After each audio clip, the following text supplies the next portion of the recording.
हूँ। दीपक ने बहुत कायदे से वही किया जो सभी को करना चाहिए, हर हिंदुस्तानी को करना चाहिए कि अगर आपके पड़ोसी के साथ कोई परेशानी आ रही है, कोई दिक्कत आ रही है, तो आपको वहां जाकर खड़ा होना चाहिए। मुझे बहुत उन पे फक्र है and I am very proud of the fact कि वो डरे नहीं बजरंग दल के डराने पर भी।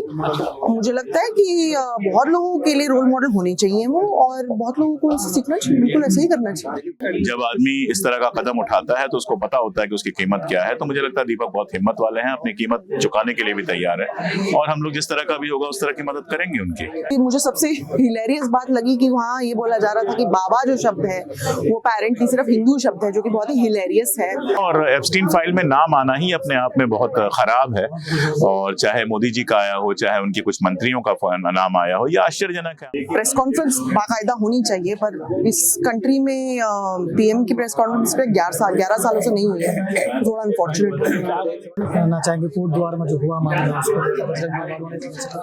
जी सामने। बिल्कुल नहीं, मैंने तो ये दीपक की रील पे भी लिखा था। आई थिंक वो बहुत ही कूल इंसान है, और जो उन्होंने किया I think it's an example, and मुझे बहुत उन पे फक्र है and I am very proud of the fact कि वो डरे नहीं बजरंग दल के डराने पर भी। और मुझे लगता है कि बहुत लोगों के लिए रोल मॉडल होने चाहिए वो, और बहुत लोगों को इससे सीखना चाहिए, बिल्कुल ऐसे ही करना चाहिए। वो तो सर ये काफी समय से चलता आ रहा है कि जो विक्टिम उस पर FIR हो जाती है, तो इंडिया का थोड़ा चलन बन गया है सैडली। और ये मुझे सबसे हिलेरियस बात लगी कि वहाँ ये बोला जा रहा था कि बाबा जो शब्द है वो अपेरेंटली सिर्फ हिंदू शब्द है, जो कि बहुत ही हिलेरियस है। अरबिक टर्किश ओरिजिन्स है, सूफी सेंट्स को बाबा कहा जा रहा है काफी समय से। एक नाथपंथी और सूफी सेंट थे, पीर बाबा हाजी रतन नाथ, उनको भी बाबा इसीलिए कहा जाता था क्योंकि वो सूफी सेंट भी थे और नाथपंथी भी थे।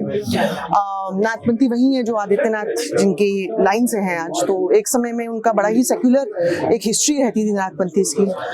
सैड की क्या हो गया है, तो ये तो है, सैड है कि FIR कर दी गई और पूरा इंसिडेंट बड़ा सैड था। बट बहुत होप दीपक और जो दूसरे त्यागी जिनका मैं पूरा नाम शायद नहीं जानती हूँ, उन दोनों की वजह से जागी जी।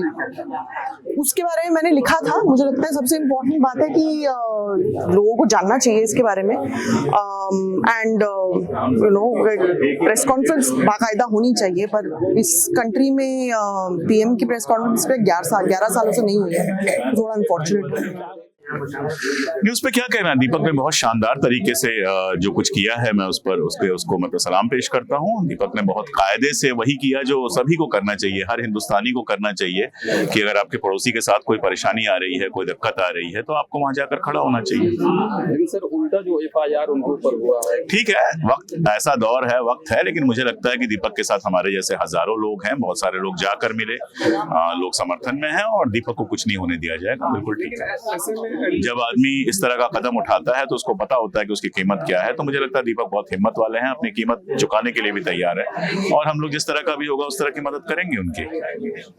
लेकिन सर ये बजरंग एक ये भी कहा जाता है कि हिंदुस्तान में कई सारे जगहों पे इस तरह हो रही है, और जो कार्रवाई की जिस तरह की उम्मीद करी जा रही हो रही है, तो दुर्भाग्यजनक है कि मतलब कई जो हुकूमत है उनके नहीं, जाहिर तौर पर अगर कार्रवाई नहीं हो रही तो इसके लिए हुकूमत जिम्मेदार है, और कौन जिम्मेदार है।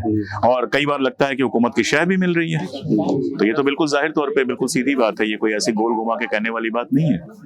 बहुत सारे जो लीडरान हैं, जो सत्ता पक्ष के हैं, उनके जिस तरह के बयान आते हैं, कभी माला पहना रहे हैं ऐसे लोगों को, कभी कुछ कर रहे हैं, तो बहुत साफ साफ लगता है कि हुकूमत कहीं ना कहीं उनकी मदद कर रही है।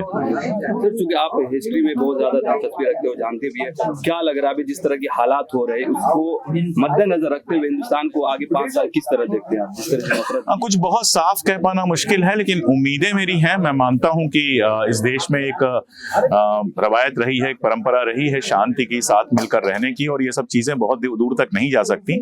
लेकिन इसका मतलब ये नहीं है कि सब कुछ बहुत अच्छा है। जाहिर तौर पर हालात बहुत खराब हैं और बहुत मेहनत करनी पड़ेगी ये हालात बदलने के लिए। अच्छा, अभी एक एप्स्टीन फाइल जो है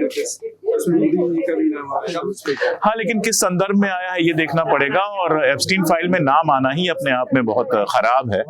और चाहे मोदी जी का आया हो, चाहे उनके कुछ मंत्रियों का नाम आया हो, यह आश्चर्यजनक है। अंबानी का नाम जिस तरह से आया है वो भी बहुत अजीबोगरीब है। मुझे लगता है कि सरकार को सीरियसली इसकी जांच करनी चाहिए, लेकिन कौन जांच करेगा, है ना?